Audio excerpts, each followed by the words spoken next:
Collector seize చేసిన ship దగ్గరికి వెళ్లి సీజ్ ద షిప్ అనడం కాదు పవన్ కళ్యాణ్.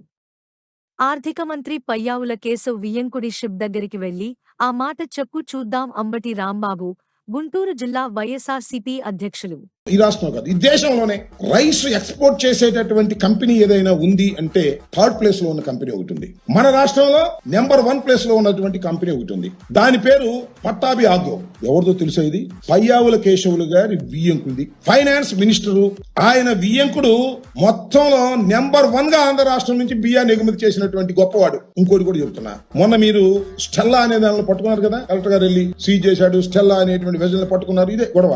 ఇవాళ మీరు డీప్ లో ఉంది ఒకటి ఎంవి కనస్టర్ వెజల్ పేరు. దానిలో 42,500 మెట్రిక్ టన్నులు ఆల్రెడీ పట్టాభి ఆగ్రో వాళ్ళు లోడ్ చేశారు. ఇంకా కొంత లోడ్ చేయాలి.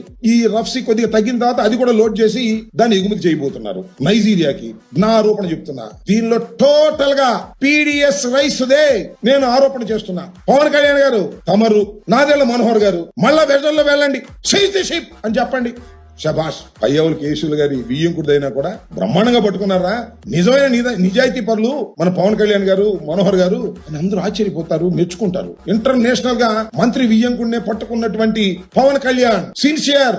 సినిమాల్లోనే కాదు ఆయన హీరో, ఇక్కడ కూడా హీరే అని అనుకుంటారు. అంతేగాని కలెక్టర్ సీజ్ చేసింది మళ్ళా వెళ్ళి పట్టుకుని సీజ్ ది షిప్ అని అంటాం కంటే అది జోక్. ఇది సీరియస్. దీని మీద మీరేమైనా చేయగలరా అంటే దాని మీద చేస్తారని నేను అనుకోను. చేస్తే మాత్రం నిజంగా I'm appreciating them very well అని కూడా మనం చేస్తున్నాం.